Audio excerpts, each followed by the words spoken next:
Silver and Black Fantasy Football League is in the books for week one. Bigger and better than ever. A lot of things happened. Let's get to it. Drew Brees, Westside Ballers. Oh my gosh, 6 touchdowns. And that helped the Ballers get 86.5 points, the first high score of the year. And Drew Brees just had a field day against the Detroit Lions. He had 6 touchdowns, 358 yards, 2 to Jeremy Shockey for 30.78 points. Also, Frank Gore got 2 touchdowns, not very many yards, but that's okay. Reggie Wayne got himself a touchdown to show that he's a premier receiver. The Black Knights are going to have a problem.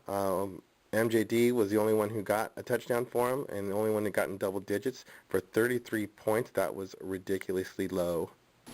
Well, Knights didn't do too well, and it could be a long season for them if they can't get their powers, MJD and Michael Turner, to turn up the heat, and Carson Palmer needs to step it up too. Next game, it's a real stinker.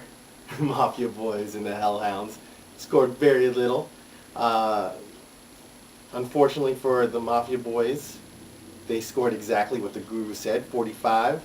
But fortunately for them, the Hounds scored way less than that. And that was because none of them scored more than 7 points. Well, actually, that's not true. Randy Moss got 141 yards. But for the Mafia Boys, they didn't score any double digits either. So, Percy Harvin, he looks like he could be a good wide receiver out there. Chris Cooley got himself a touchdown. Phil Rivers had himself a tough time against the Raider defense, but the Mafia Boys were able to get 45 points and still win. The Hellhounds, on the other hand, are having a tough time having Sean Hill be the starter. Oh my gosh. And then you got Slayton and Johnson getting 3 points collectively. That is ridiculous. So, what are you going to do about that? I'm not sure, but we'll see.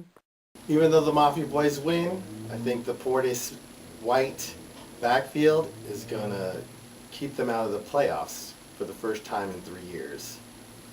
Moving on to the next game, we have the Pimp Daddies and the Fun Hogs, and this was another Guru upset, and let's see what happened. Tony Romo had himself a big game. He had 353 yards, 3 touchdowns, 18.79 points for the Daddies.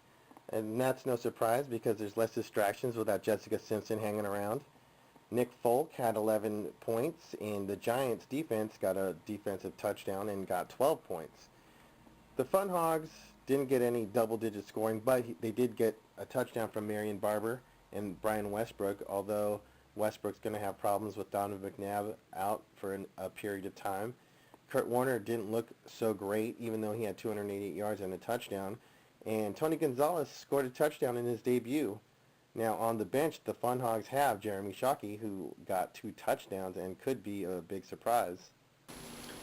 The Pimp Daddies found a little gem in round 6, and Ray Rice had over 100 yards, and he picked him up in the 6th round. But I just have a feeling that the Brown-Rice backfield isn't going to be a San Francisco treat. You betcha. I bet they will miss the playoffs as well. I know you love that, don't you? Anyway, moving on. We've got the Bears and TNT, and the Bears found a way to win in this game in another Guru upset. The Bears did their thing. And Thomas Jones led the scoring with 2 touchdowns and 107 yards for 18.28 points. John Carlson was the big surprise. He got 2 touchdowns for Seattle as the tight end and 15.8 points. Peyton Manning got into double digits with 300 yards, of course, 301 yards, and 1 passing touchdown. TNT, even though they came up short, they got to be happy with a healthy Tom Brady. They traded away for him, and it looks like it's helped. 378 passing yards, 2 touchdowns, 15.4 points. Kevin Smith got a touchdown, even though he only got 20 yards. And Kellen Winslow and Roy Williams got touchdowns for TNT. So the Bears start the year off with a win. If T.O. can get things going for TNT, and the Rams offense get off the ground, then TNT may have a pretty good team going to the rest of the year. Now, next game is the Angels versus Hammer, and you heard it from me and the Guru that Angels would win. I almost never ever pick the Angels, but what Hammer did in the draft was a little bit too much, and I think it was for good reason. Although I was a little surprised that he did get 50 points, but Matt Forte didn't do very much against Green Bay. He was only able to get 55 rushing yards for 2.2 points. Not so good for a first rounder. But you got to hand it to the Hells Angels for putting in Hasselbeck for an injured Matt Castle. He got 3 touchdowns, 15.84 to lead the Angels to victory. He could be the comeback player of the year. Ryan Grant looks good too. He got a touchdown, 8.68 yards. And LaDainian Tomlinson was disappointing. He only got 1 touchdown, 55 yards rushing. Normally he gets 3 or 4 touchdowns against the Raiders, and this year the Raiders look tough. But the defending SBFFL champions, Homer Simpson, lose to the Angels 56-40. Now, the win by the Angels is bittersweet. LT hurt himself on a fumble and may be out for an extended amount of time. LT return doesn't look so good, does it? Anyway, some of us don't ever learn. Next game, the only game that I picked against the Guru, the EBC and the Nation. Of course, I picked the Nation to win, but for very good reason, because, as pointed out, Adrian Peterson is a beast. And if any of you saw that 64-yard run against the Browns, you know why. Adrian Peterson is Player of the Week. That's right. 3 touchdowns, 180 yards, 227.92 points. Should have been a walkaway win. McNabb got 16.13 points, and he got 3 touchdowns, one of them on a rushing touchdown where he got hurt. Then you had D'Angelo Williams with a touchdown, Marcus Colston with a touchdown, and Longwell chipping in with 10 points. Now, EBC had a good chance to win. They started out the week with Santonio Holmes getting 3.24 points and leading. And then a big game from Aaron Rodgers and Greg Jennings. Well, not necessarily Aaron Rodgers. He only got 1 touchdown, 8.73 points. But Greg Jennings, he got 106 yards and a touchdown for 14.24 points. And the Eagles' defense got 21 points. So they had their chances.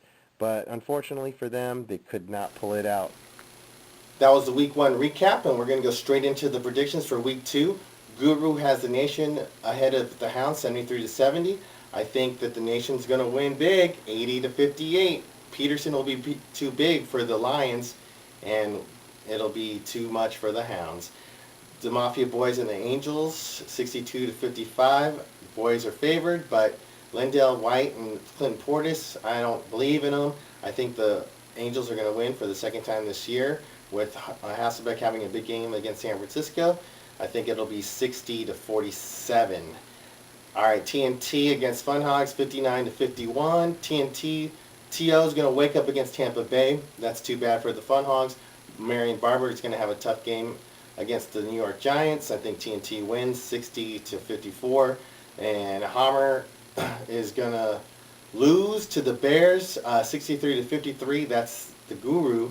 I think they're going to lose as well. 0-2 for the defending champions. Matt Forte against the Pittsburgh defense doesn't sound good.